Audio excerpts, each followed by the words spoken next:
JDS ವಿರುದ್ಧನೇ ಜಿಟಿ ದೇವೇಗೌಡರು ವಾಗ್ದಾಳಿಯನ್ನು ನಡೆಸಿದ್ದಾರೆ. ಅದು ಕೂಡ ಅನೇಕ ವಿಚಾರಗಳನ್ನು ಪ್ರಸ್ತಾಪ ಮಾಡ್ತಾ ಜೆಡಿಎಸ್ ನಾಯಕರಿಗೆ ಕುಟುಕೋ ಪ್ರಯತ್ನವನ್ನು ಮಾಡಿದ್ದಾರೆ.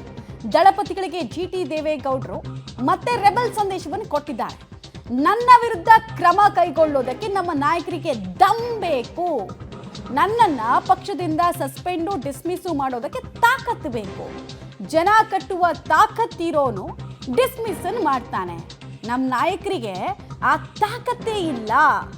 ಹಿಂಗಾಗಿ ನನ್ನ ಮೇಲೆ ಏನೂ ಆಗಲ್ಲ ಕ್ರಮ ಅಂತ ಹೇಳ್ತಾ ಇದ್ದಾರೆ. ಕುಮಾರಸ್ವಾಮಿಗೆ ನೇರವಾಗಿ ಜಿಟಿ ದೇವೇಗೌಡರು ಟಾಂಗ್ ಕೊಟ್ಟಿದ್ದಾರೆ, ಓಪನ್ ಆಗಿ ಟಾಂಗ್ ಕೊಟ್ಟಿದ್ದಾರೆ.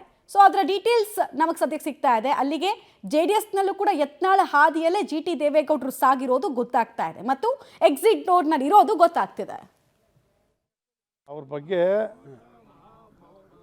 ಇವತ್ತಿಂದಲ್ಲ,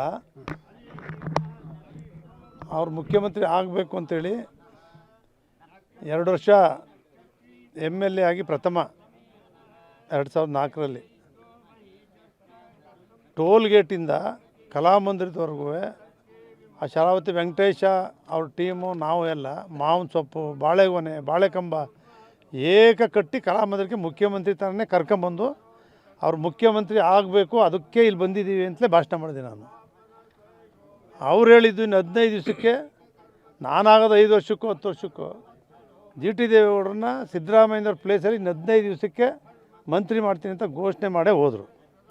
ಅದು ನನ್ನ ಪ್ರೀತಿ ಅವ್ರ ಬಗ್ಗೆ. ಇವತ್ತಿಗೂ ನಾನು ಚೇಂಜ್ ಮಾಡ್ಕೊಂಡಿಲ್ಲ, ಯಾವತ್ತೂ ದ್ವೇಷ ಮಾಡೋ ಪ್ರಶ್ನೆ ಇಲ್ಲ. ನಾನೇನು ತಂದಿದ್ದೀನೋ ನಂದು ಲಿಮಿಟೇಷನ್ನು ನನಗೇನಿರಲಿಲ್ಲ. ರಾಜಕೀಯಕ್ಕೆ ಬರಬೇಕು ಅಂತ ಗುರಿ ಇಟ್ಕೊಂಡವನಲ್ಲ ನಾನು. ಜನರ ಸೇವೆ, ಸಹಕಾರ ಸಂಘದ ಕಾರ್ಯದರ್ಶಿಯಿಂದ ಸೇವೆ ಮಾಡೋ ಮೂಲಕ ದೊಡ್ಡ ದೊಡ್ಡ ನಾಯಕರುಗಳ ಜೊತೆ ಅವ್ರ ಜೊತೆ ಬೆಳ್ಕೊಂಬಂದ್ಬಿಟ್ಟೆ ನಾನು. ಪುಟ್ಟಸ್ವಾಮಿಯವರು, ಕೆಂಪೇಗೌಡರು, ರಾಜಶೇಖರ ಮೂರ್ತಿಯವರು ಇರ್ಬೋದು, ತುಳಸಿದಾಸಪ್ಪ ಇರ್ಬೋದು, ಹಿಂಗೆ ಇವ್ರ ಜೊತೆ ಎಲ್ಲ ಹೆಂಗೆ ಬೆಳ್ಕೊಬತ್ತಿದ್ದಾರೆ ಅಷ್ಟೇ. ಆಕಸ್ಮಿಕವಾಗಿ 83ರಲ್ಲಿ ನಾವು ಸಿದ್ದರಾಮಯ್ಯನವ್ರನ್ನ ಶಾಸಕರನ್ನಾಗಿ ಮಾಡಿದಾಗ ಅವ್ರು ಗೆದ್ದರು.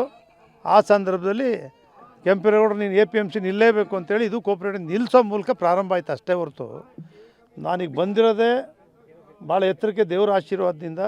ಕರ್ನಾಟಕ ರಾಜ್ಯದ ಜನ ಜಿಟಿ ದೇವೇಗೌಡ ಅಂತ ಒಬ್ಬಿದಾನಪ್ಪ, ಒಬ್ಬ ರೈತ ಮುಖಂಡ, ಒಬ್ಬ ಸಹಕಾರಿ ಮುಖಂಡ ಅಂತೇಳಿ ಗುರುತಿಸೋ ಮಟ್ಟಕ್ಕೆ ಬೆಳೆದಿದ್ದೀನಲ್ಲ, ಇದಕ್ಕೆ ಎಲ್ಲರ ಸಹಕಾರನೂ ಇದೆ. ಸಿದ್ದರಾಮಯ್ಯನವ್ರದ್ದಿದೆ, ದೇವೇಗೌಡರದ್ದಿದೆ, ಕುಮಾರಸ್ವಾಮಿದಿದೆ, ಯಡಿಯೂರಪ್ಪನವ್ರ ಜೊತೆ ಸೇರಿದೆ, ಅವ್ರದ್ದು ಇದೆ. ಎಲ್ಲ ನಾಯಕರುಗಳದ್ದು ಪ್ರೀತಿ ವಿಶ್ವಾಸ ನನಗಿರೋದ್ರಿಂದ ನಾನು ಯಾರನ್ನೂ ದ್ವೇಷ ಮಾಡೋಕ್ಕೆ ಹೋಗಲ್ಲ. ಪ್ರೀತಿಲಿ ಮಾತಾಡ್ತೀರಿ, ಬಟ್ ಒಂದೇ ವೇದಿಕೆಯಲ್ಲಿ ಯಾಕೆ ಬರೋಕ್ಕೆ ಆಗ್ತಾ ಇಲ್ಲ ನಿಮ್ಮಿಬ್ಬರ ಕೈಲಿ? ಇಲ್ಲ, ನಾನು ಸ್ವಲ್ಪ ಈಗ ಒಂದು ತಾವು ನಡೆದು ಬಂದಂತಹ ಹಾದಿ ಹೇಗಿತ್ತು ಅನ್ನೋದನ್ನು ಹೇಳ್ತಾ ಇದ್ರು. ಹಾಗೆ ಒಂದು ರೆಬಲ್ ಸಂದೇಶವನ್ನು ಕೂಡ ಕೊಟ್ಟಿದ್ದಾರೆ. ಬಹಳ ದಿನಗಳಿಂದ ಈ ಮುನಿಸು ತಣಿಸುವಂತಹ ಪ್ರಯತ್ನವನ್ನು JDS ನಾಯಕರು ಮಾಡಿದ್ರು, ಅದು ಫಲಪ್ರದ ಆಗಿಲ್ಲ ಅನ್ನೋದು ಜಿಟಿ ದೇವೇಗೌಡರು ಆಡಿರುವಂತಹ ಮಾತಿನಿಂದ ಗೊತ್ತಾಗ್ತಿದೆ. ಅವ್ರು ಹೇಳ್ತಿರೋದಿಷ್ಟು, ನಾನು ಸಸ್ಪೆಂಡ್ ಡಿಸ್ಮಿಸ್ ಮಾಡೋದಕ್ಕೆ ತಾಕತ್ ಬೇಕು, ಅದಿಲ್ಲ ನಮ್ಮ ಹತ್ರ, ನಮ್ಮ ನಾಯಕರ ಹತ್ರ ಅಂತ ಅವ್ರು ಹೇಳ್ತಿದ್ದಾರೆ.